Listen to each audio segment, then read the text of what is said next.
विकास देश की जनता का, देश का इसी फाइनेंशियल इंक्लूजन के माध्यम से संभव है सर। अभी सर रिजर्व बैंक ने पिछले 2021 में कंपोजिट फाइनेंशियल इंडेक्स के रूप में सर 2021 से अपना एक गणना शुरू किया कि भारतवर्ष में फाइनेंशियल इंक्लूजन का स्टेटस क्या है।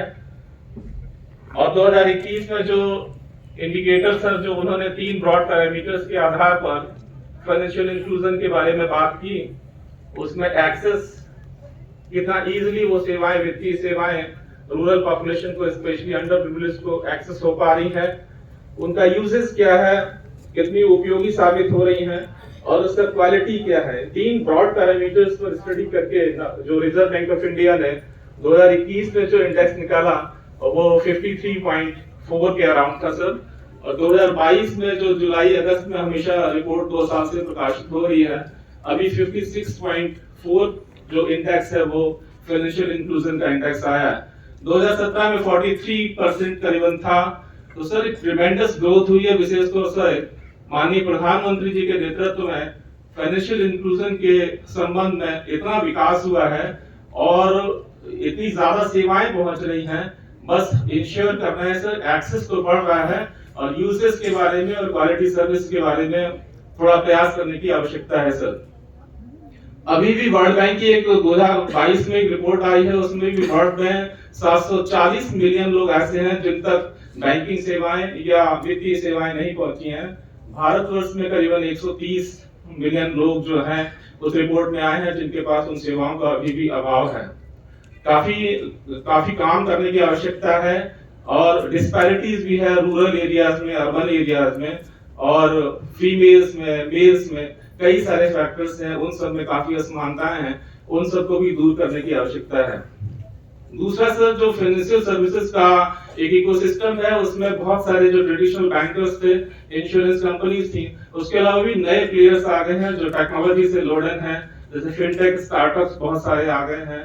नियो बैंक का कॉन्सेप्ट आया है सर, नियो बैंक्स जो पेपरलेस बैंकिंग है, सब टेक्नोलॉजी से लोडेड हैं, वो सब आ गए हैं। अभी आदरणीय प्रधानमंत्री जी ने 16 अक्टूबर को देश को 75 डिजिटल बैंकिंग यूनिट्स भी समर्पित की हैं और जिसमें उत्तर प्रदेश में 4 digital banking units Uttar Pradesh के शेयर में भी मिली हैं, जहां पर रिमोट एरियाज में बैंकिंग सर्विसेज की अवेलेबिलिटी इंश्योर करने का प्रयास किया गया है।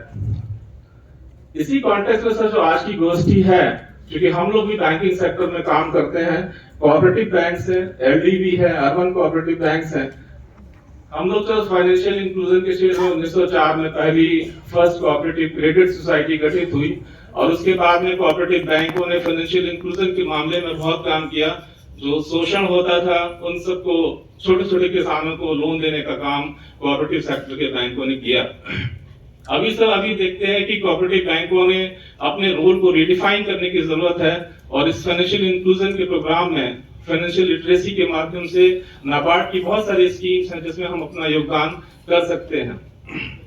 आदरणीय प्रमुख सचिव महोदय, आदरणीय माननीय मंत्री जी के नेतृत्व में हम सभी ने कोऑपरेटिव बैंकों में भी टेक्नोलॉजी का समावेश किया है।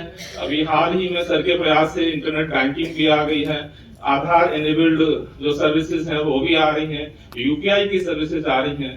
पैक्स एक इंस्ट्रूमेंट हो सकता है कि हम ग्रामीण सुदूर क्षेत्रों में फाइनेंशियल इंक्लूजन के संबंध में बहुत अच्छा काम कर सकते हैं और इस तरीके से कोऑपरेटिव सेक्टर को भी अपना योगदान करने के लिए, क्योंकि राज्य सरकार के पास कोऑपरेटिव सेक्टर के बैंक्स हैं, तो राज्य सरकार की भी अहम इसमें एक योगदान हो सकता है हम लोगों के माध्यम से कि हम देश की जनता को, प्रदेश की जनता को, प्रदेश में भी ईस्टर्न वेस्टर्न का डिवाइड है, अर्बन रूरल का डिवाइड है, जहां पर ये सर्विसेज अभी पहुंचाई जा सकती हैं। और सर ने अभी हम लोगों के पास मोबाइल एटीएम वैन्स भी है, माइक्रो एटीएम्स आ गए, इतनी सारे चेंजेस हुए हैं जिससे कि हम लोग अपने टेक्नोलॉजी को अपग्रेड करके उन सेवाओं को नीचे तक पहुंचा सकते हैं।